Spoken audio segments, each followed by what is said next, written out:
the woman having an orgasm helps suck up the sperm. I think the phrasing of this is hilarious. Yep, it is. I have no idea. I think I'm thinking of, you know, the Friends episode when Monica's dad finds him and or Monica and Chandler, and he's like, it really helps if the woman has an orgasm. So yeah. he's gonna be my source. I'm gonna say yes. Okay, that's actually where that myth started from Friends.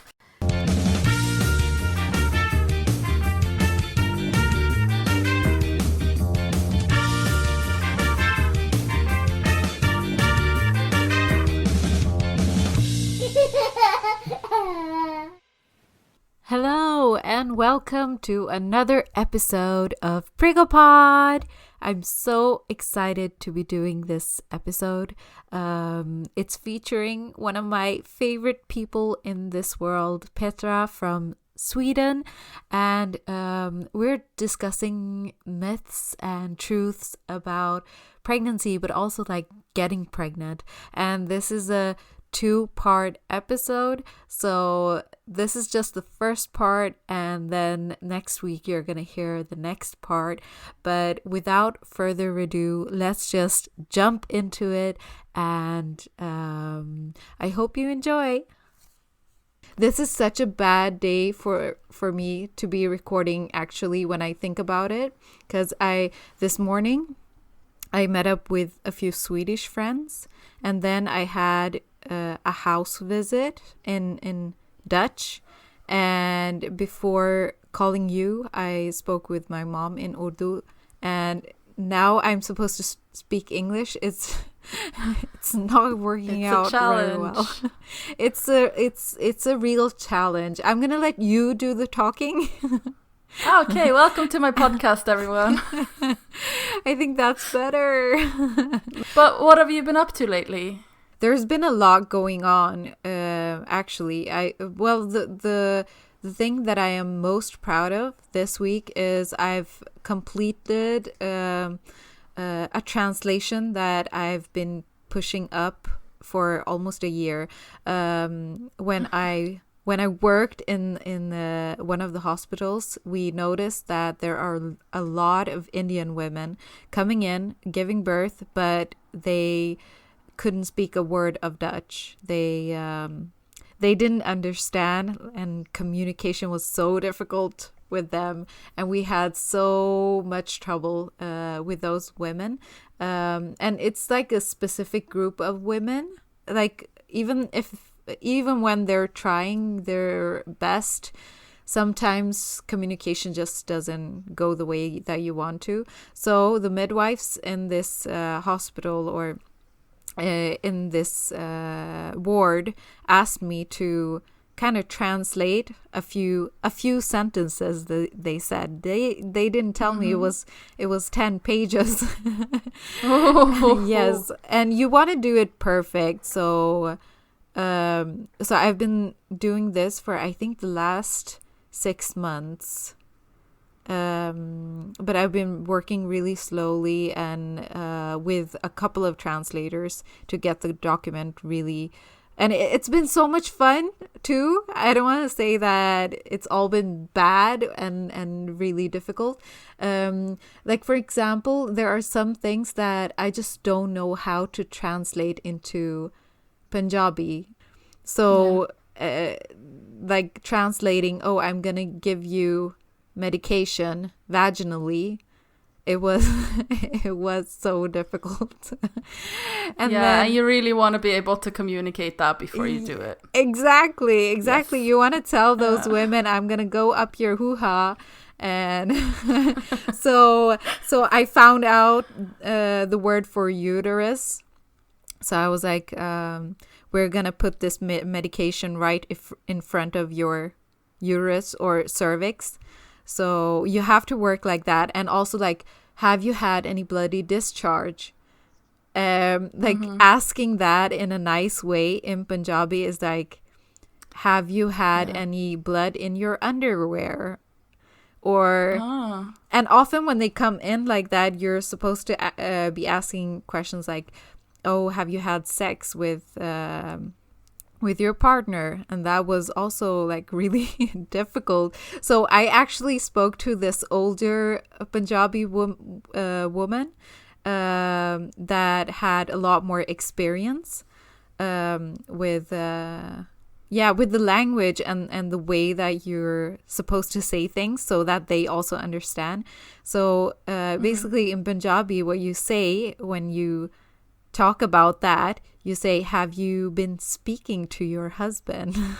Ooh. What do you say if you actually wonder if they've been speaking to their husbands? I was actually going to ask that question myself. I was like, so what if it's someone like me? I'm gonna be like, yeah, so we speak daily, about 12 or 13 times a day. A lot on the phone, like every day. Yes, we speak all the time. Yeah. We have great communication.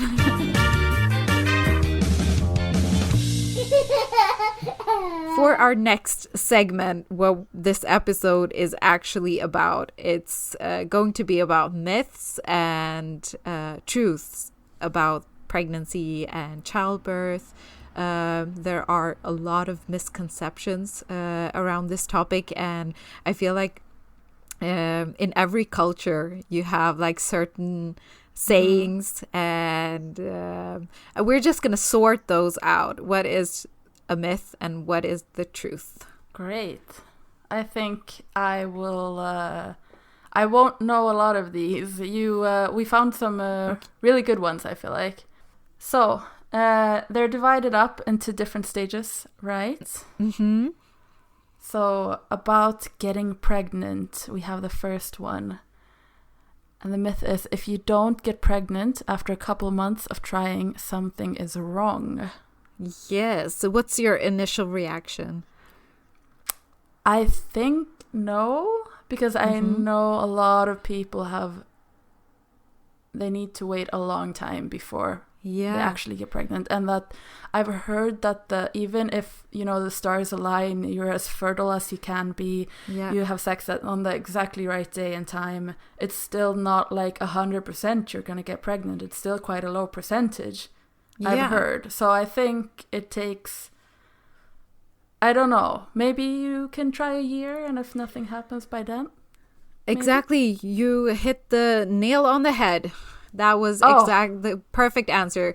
The impression is, since we were teenagers, I've heard this, that you need to use a condom or else you get STDs or you get pregnant, and that's just the way it's gonna be. And so that has really been something, and that's something that follows into adulthood, that misconception.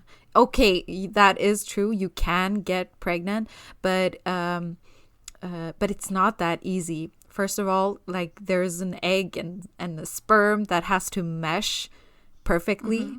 We have, is it 46 chromosomes?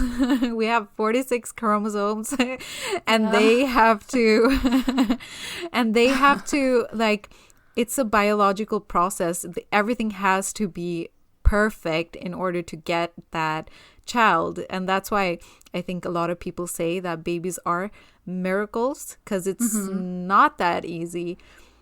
So on average, it takes the average couple 6 to 7 months of trying. So basically, I'm not even going to say months. I'm going to say 6 to 7 ovulations for the couple to get pregnant.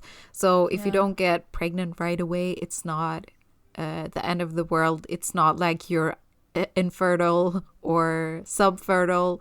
There are a few like, if you're above 35, then you can seek help a bit quicker, because obviously you're not as fertile as you used to be, and also, like, if you've had difficulties in the past getting pregnant, then you should seek help quicker. But Yeah, so you were totally right about that. Yeah, no, I feel like I've heard about a couple of couples, who get devastated after the first try doesn't work out. So I think I've heard the calming answer to this before. Yeah. And also, but still, it's a long time to wait if you're waiting for something and hoping for that. Yeah, especially when you have had your mind made up, like this is what I want or this is what we want, then 6 months seem like forever. It's eternity. And you just don't know until you get there. Yeah, exactly. Okay, so the next one is your ovaries take turns ovulating an egg. Okay, so what are your thoughts? I think it's true. But maybe not. It's actually not true. Yeah, I thought so too. So it's not like you're stupid to not know this. It seemed like we have two ovaries, so obviously like they're both going to be working equally well. Equally hard, yeah. Yeah, like we have two kidneys. They make the same amount of urine or, You help each other out. Yeah. Yeah. But it can switch from one ovary to another. It doesn't have to. And it's not like they follow a scheme like or a schedule like the one is actually more active than the other. Really? So it's not like the one ovary goes, hey, you want to ovulate this time or should I? No. Or should I? No, but that's what I find so hard. Like if I try to just think about it, it seems reasonable that they take turns because it's like usually you have a pretty regular cycle. So every other month seems reasonable, but like how do they decide then who it is? Because like what signals activates one of them? I don't really understand. That's actually really interesting, and I don't think like I don't know exactly what the process is and why the one ovary is more dominating. So that's actually really interesting because that seemed like the most logical to me too. Like you do the equal load of work, but. One is usually the most active. Here we go. To get pregnant, you need to have sex after you ovulate. Mm-hmm. And I'm using the natural cycles, birth control, yeah. So it tells you when you're fertile also. So I think regarding this, it's like the days leading up to it more than the days after is when you want to go for it.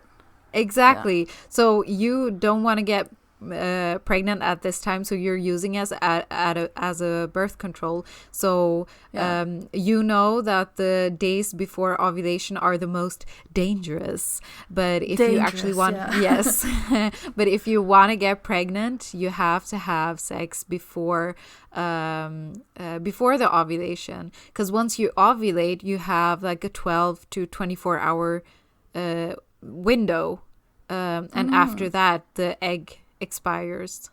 So yes, do it before. Okay. How many days before is like the so limit? Apparently the sperm can live in the uterus for like 5 days, but I think like normally it's 3 to 4 days is like the limit. If you really want to get pregnant, you do have to have the sex. You need to be active the day before or even 2 days before is ideal. The woman having an orgasm helps suck up the sperm. I think the phrasing of this is hilarious. Yep, it is.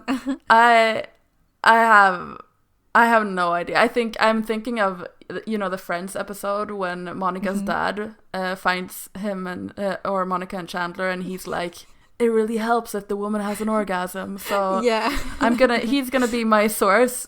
I'm gonna say yes. Okay, that's actually where that myth started from Friends. Just confused everyone. No way. Well, I thought this one was true for the longest time. I was like, yeah, of course, because the movements of the uterus. It can't hurt. Yeah, it can't hurt. Yeah, exactly. And you should be telling your partner that it does help.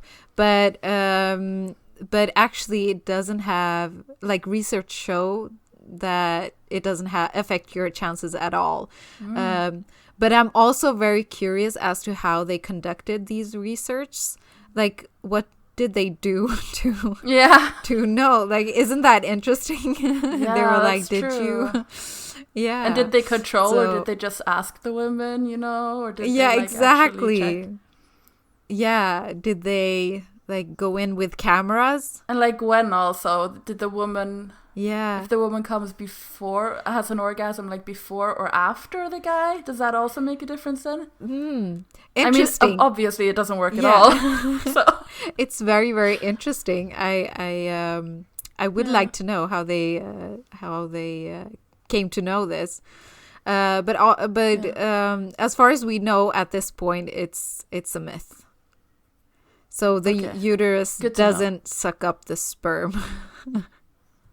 Okay, don't take your tips from Friends. Yes. You don't have to. The next myth is you should have sex every day or even twice a day to get pregnant faster. Mm-hmm. What do you think? I'll say yes, because, like, why not? Why not? I mean, exactly. Double the chances, it feels like, reasonably, but I'm not sure. Yeah, well, basically every other day or just during your fertile days is more than enough. But as you're saying, like, if you feel like it can't harm the process. It can. Well, there are a few people that say, like, oh, the man shouldn't be. Like, the sperm isn't produced in the same with the same quality and with the same amount, so you shouldn't do it too much. Okay. I won't say it increases your chances, like, twice a day. You don't have to do that, but you can. Like, it's not gonna help your chances. Okay. Lying in bed, preferably with your legs in the air, is going to increase your chances. Mm-hmm. I've heard this one. Mm-hmm. And the thing with all of these is I feel like I heard a lot of them when I was younger, and I just haven't thought about it since then. But what I heard is it's true. But I'm thinking, I'm going to guess not, just because it's on the list. Yes, a lot of these are myths. Well... This one, I'm just gonna say what it is right now. You have guessed correctly. It's a myth, but so the research behind this is that the sperm always heads up north. Like, whatever you do, it's gonna go up north. But obviously, like, if you stand right away, you have, like, seminal fluid. As a discharge, but so it does come back down, but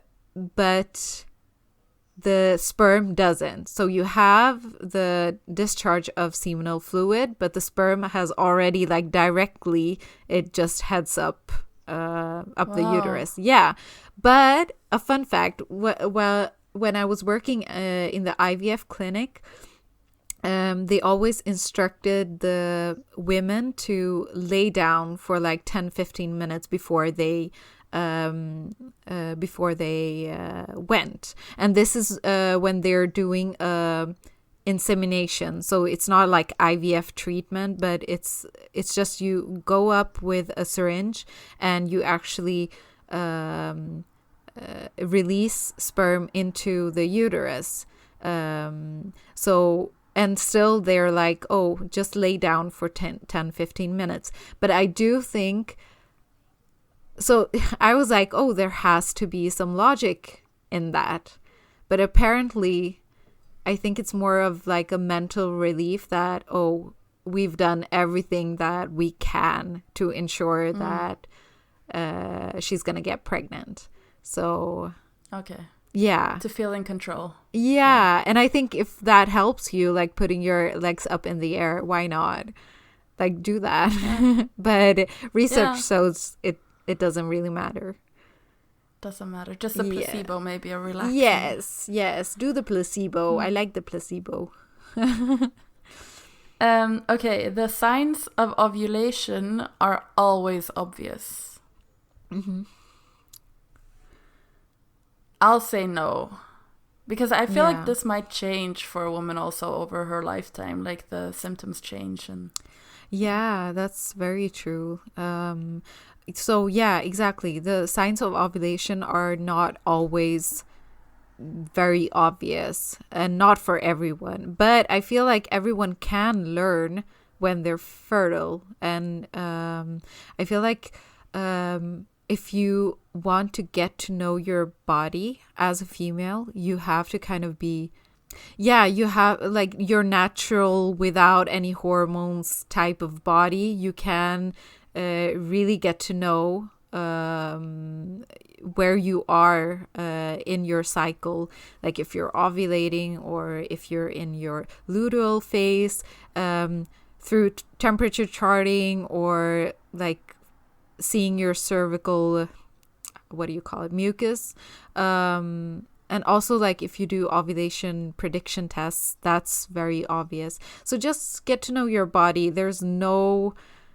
You can't go wrong with getting to know your body. Yeah. I feel like you might have some sign every month, and you don't connect the two. Yeah, exactly. So to your ovulation. Yeah, and before it used to be so difficult charting everything, like especially on paper. But nowadays you have apps and you can really, really get to know your body and how it's working, And I think it's quite healthy. It's good for everyone's health to know that.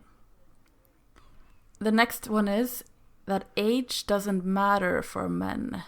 Mm-hmm. And I think that this is not true. I think age matters, but way less than for women, obviously. But I think that maybe like sperm gets more tired, sleepy, slow as the men really get up there in age. They're like, that's oh no, again, we've been doing this for years. We're tired. You're absolutely right. So fertility, even for men, does decline, but it's not as abrupt as with women. So they don't experience like the menopause, but it does decline. So also, like, again, in the IVF clinics, I love this about this particular doctor, because she was always like, the women would come in there and they would be like, oh, but it's not working and I don't know what's wrong with me. And she would be like, well, your husband is like 56, so that doesn't help things either. Yeah. So she was like, shift focus from the woman to the man. But so it does have an effect. Yeah, that's interesting. I feel like this is something you also heard your whole life. Yeah, definitely. Okay. The next one is that there's a greater chance to conceive twins at 40 than at 30. And this is interesting because I've never heard this one. You've never heard this one? No, this one I've never heard. What's your initial reaction? That it's not true. Mm-hmm. At 40 than at 30. Also because it's like no, I mean, if it's a natural, if you conceive naturally, I'd say no, it's not true. Well, you are more likely to release 2 eggs when you get older.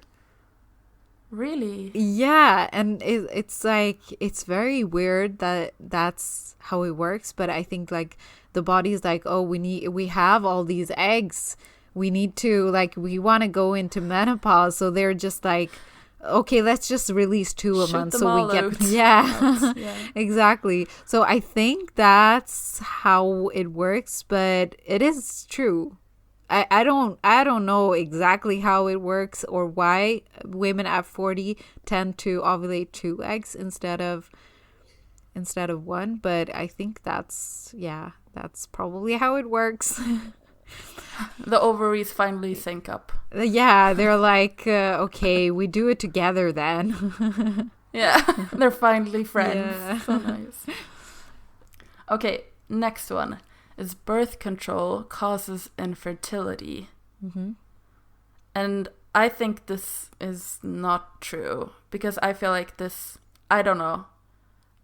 I'm always cheering for birth control, you know? Yeah. So. Yeah, definitely. Did you see that there is testing going on? Well, there has been for ages, but for a birth control targeting,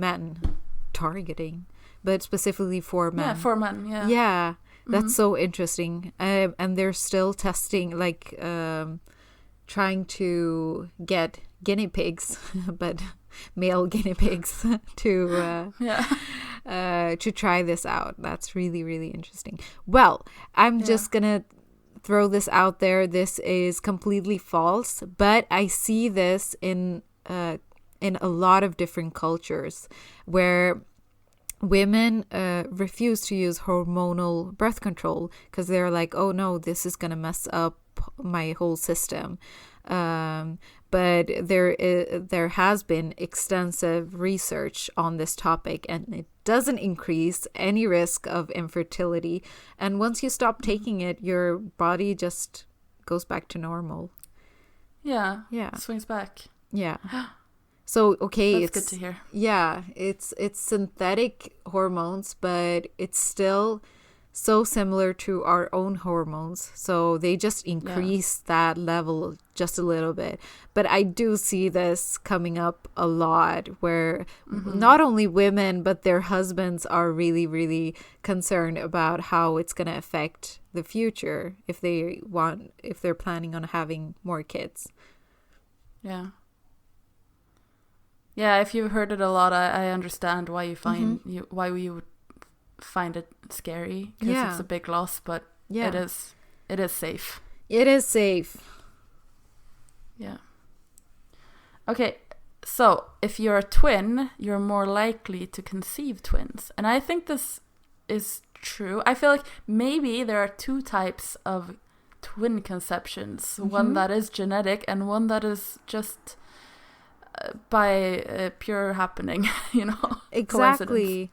Exactly. So, this is exactly what you're saying. It's only for fraternal twins, so not identical twins, because that's pure chance.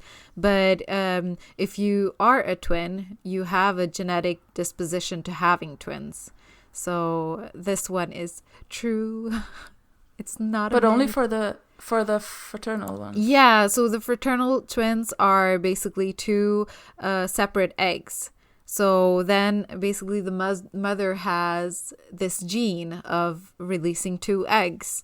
And that's the gene that you could possibly have as well. And that's why you're more prone to, or more likely to, conceive twins. Wow, cool. Yeah. Yeah. Would you like to have twins? I would love to have twins. I love the idea of having twins before I got pregnant. Like after after my pregnancy, I was like, oh, this is really difficult. And then also like with studying everything and all the risks that are associated with having twins, I'm like, oh, I'm so happy I didn't have them. But I love the look of twins after they're born. Yeah, twins are super cool, but I also feel like they're so cool. All women going through pregnancy are like super women, but twin moms are also like, wow, that's impressive. Exactly. That's really impressive. the myth is that I can't have a cat in the house when I'm pregnant. And I've heard some like variation of this. I think you can have a cat, but you're not supposed to clean out the cat box, is what I've heard. This is correct, Petra. You are Way. absolutely right. Woo! I have a cat, so I've Yes. researched. Yes, exactly. No, you're absolutely right. So there is a parasite in the feces of a cat that's called toxoplasmosis, and you that's dangerous for the baby. So preferably you ask your partner to change the litter box. And or you're using gloves and washing your hands really like properly afterwards. So you have to be careful with that, because that can cause complications, not with you but with the developing baby. Yeah, that sounds pretty serious. That's interesting. I knew you couldn't do it, but I didn't really know why. So that's... Yeah, and also like reassuring for people that do have cats, you don't have to get rid of your cat. You can keep it in the house. And there we go. That was the last myth of this episode. But as I said before, this is a 2-part series. So in the next, we're going to discuss more things in pregnancy and childbirth. There are a lot of misconceptions to be discussed, so stay tuned. But I'm going to wrap this up because...